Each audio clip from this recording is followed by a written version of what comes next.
जय गुरुदेव students and very good morning. आशा है आप लोग स्वस्थ होंगे, है ना। प्रिकॉशंस ले रहे हैं ना। ठंडा पानी वगैरह तो नहीं पी रहे, बिल्कुल मत पीना, नहीं तो सर्दी हो जाएगी। ओके, चलिए। पिछली कक्षा में हम लोग चतुर्थ पाठ का शब्दार्थ लिखा था, है ना। पाठ का नाम क्या है? सुभाषित श्लोक का। तो उसके शब्दार्थ को एक बार और हम लोग पढ़ लेते हैं, जिससे पाठ को समझने में हमें आसानी होगी। निजः अपना, निजः अपना, परः अन्य, परः अन्य, लघु चेतसाम, लघु चेतसाम अल्प बुद्धि वालों का, लघु चेतसाम अल्प बुद्धि वालों का, उदार चरितानाम उदार हृदय वालों का, उदार चरितानाम उदार हृदय वालों का, वसुधैव पृथ्वी ही, वसुधैव पृथ्वी ही, पाठितः, पाठितः पढ़ाया गया, पाठितः पढ़ाया गया, वकः बगुला, वकः बगुला, मूढ़ा मूर्ख लोग, मूढ़ा मूर्ख लोग, मंदिरम घर, मंदिरम घर, लघुता छोटापन, लघुता छोटापन, रवि सूर्य, रवि सूर्य, वांति बहते, वांति बहते हैं, अनृतम असत्य, अनृतम असत्य। अब हम लोगों ने शब्दों के अर्थ पढ़ लिए एक बार। अब हम लोग पढ़ते हैं श्लोक। अयम निजः परो वेति गणना लघुचेतसाम उदार चरितानाम तु वसुधैव कुटुम्बकम। इसका अनुवाद यह है, अपने और पराये की भावना अल्प बुद्धि वाले मनुष्य में होती है।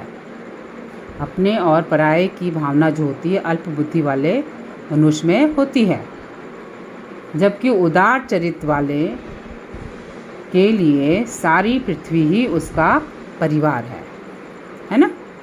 उदार चरित्र वालों के लिए सारी पृथ्वी ही उनका परिवार है। नेक्स्ट पढ़ते हैं। माता शत्रु पिता वैरी एन बालो न पाठितः न शोभते सभा मध्ये हंस मध्ये वको यथा। फिर से पढ़ें। माता शत्रु पिता वैरी एन बालो न पाठितः न शोभते सभा मध्ये हंस मध्ये वको यथा।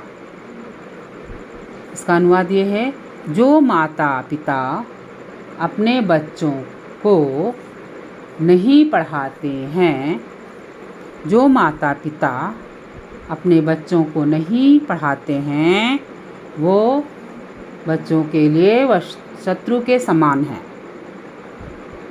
है ना। जो माता पिता बच्चों को नहीं पढ़ाते हैं, वो माता पिता बच्चों के शत्रु के समान हैं। वे उसी प्रकार सभा के बीच में शोभामान नहीं होते जिस प्रकार हंस के बीच में बगुला। आए समझ? जो माता पिता अपने बच्चों को पढ़ाई लिखाई नहीं करवाते हैं, वो बच्चों के लिए शत्रु के समान माने जाते हैं। जैसे सभा के बीच में उनकी शोभा भी नहीं होती, क्योंकि अगर हंस की सभा में बगुला बैठ जाए तो वो हंस तो बन नहीं पाएगा, है ना, क्योंकि पढ़ाई लिखाई तो किया नहीं है ना। तो क्या करना है? पढ़ाई लिखाई करना है और मम्मी पापा को भी पढ़ाई लिखाई करवाना है। क्लियर? बिना कारेण ए मूर्खा गच्छन्ति परम मंदिरम अवश्यम लघुताम यानी कृष्ण पक्षे यथा शशि। बिना कारण ए मूर्खा गच्छन्ति पर मंदिरम अवश्यम लघुताम यानी कृष्ण पक्षे यथा शशि। इसका अनुवाद ये है, जो मूर्ख व्यक्ति बिना कार्य से दूसरों के घर जाते हैं। जो मूर्ख व्यक्ति बिना कार्य के दूसरों के घर जाते हैं, उनकी स्थिति कृष्ण पक्ष के चंद्रमा के समान होती है।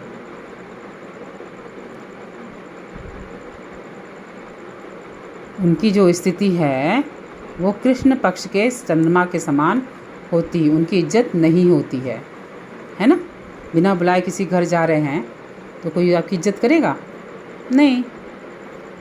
ठीक है, अभी हमने 3 श्लोक पढ़ा है, तीनों का अर्थ समझा है, उसका अनुवाद समझा है। कॉपी में आप लिखिए इन तीनों को, और ये 2 और साथ में क्वेश्चन आंसर हम नेक्स्ट क्लास में करेंगे। ओके बच्चों, सही है ना? देखिए हमने लिखा है, इसको आप देख लीजिए, ये दिखा रहे हैं। चतुर्थ पाठ सुभाषित श्लोक। निम्न श्लोकों के अर्थ लिखिए, यहाँ आएगा। ठीक है, पहले श्लोक लिखेंगे, फिर उसका अर्थ, फिर श्लोक, फिर उसका अर्थ, फिर श्लोक और फिर उसका अर्थ। ऐसे करके आपको कॉपी में लिखना है। और लेसन स्टार्ट करने से पहले हमने क्या बताया था आपको, इसके शब्दार्थ लिखने हैं। ये देखिए शब्दार्थ। ओके, लेसन चतुर्थ पाठ सुभाषित श्लोका लिख के इसके शब्दार्थ लिखेंगे। इसको याद करना है आपको। आप लोग क्या करते हो, लिख के आप छोड़ देते हो, याद नहीं करते हो। ये बहुत गलत बात है। आपको इस श्लोक को बहुत अच्छे से याद करना है, जिससे आप कभी ये शब्द किसी भी पाठ में आए तो आपको मालूम होना चाहिए कि लघु चेत साम का मीनिंग क्या होता है, अल्प बुद्धि वालों का, है ना। वसुदेव का मीनिंग क्या होता है, पृथ्वी ही, है ना। पाठित, पढ़ाया गया, है ना। वक, भगुला, ये सब मूर्ख लोग, वो जल्दी याद हो जाएगा। इसको याद करिए और बिना देखे रफ कॉपी में लिखिए, फिर आप चेक कर लेंगे कि आपको आता है कि नहीं आता है। तो रवि, सूर्य, वांति, बहते हैं, ये सब हर लेसन में कहीं ना कहीं ये शब्द आएंगे। अगर इसका अर्थ आपको मालूम है तो बड़े आसानी से उस पाठ को आप पढ़ सकेंगे। ठीक है बच्चों, ओके। तो आपने 1, 2 और 3 श्लोक पढ़ा है ना। ये वाला श्लोक समझ में आया? जो माता पिता अपने बच्चों को नहीं पढ़ाते हैं वो बच्चों के लिए शत्रु के समान होते हैं। वो सभा में उसी तरह शोभायमान नहीं हो पाते जिस तरह हंस के सभा में वगुला। ठीक है, आना समझ में? और बिना कारण अगर कोई किसी के घर में जाता है उसकी स्थिति वैसी होती जैसे कृष्ण पक्ष में शशि, शशि मतलब चंद्रमा, है ना। आना समझ में? और ये सबसे पहले वाला क्या था, अयम निज वाला, उसका मीनिंग क्या था याद है? अपने यहाँ पराई की भावना अल्प बुद्धि वाले मनुष्य करते हैं, जबकि उदार चरित्र वालों के लिए सारी पृथ्वी ही क्या है, उनका परिवार है। इसको याद भी कर लीजिएगा, है ना। एग्ज़ाम में आएगा कि श्लोक का अर्थ लिखिए तो बड़े आराम से आप लिख सकते हैं। ठीक है बच्चों, चलिए ध्यान रखिए अपना। Okay, take care, bye. मैं इसके सब भेज दूंगी आप लोगों को, आप कॉपी में लिख लीजिएगा।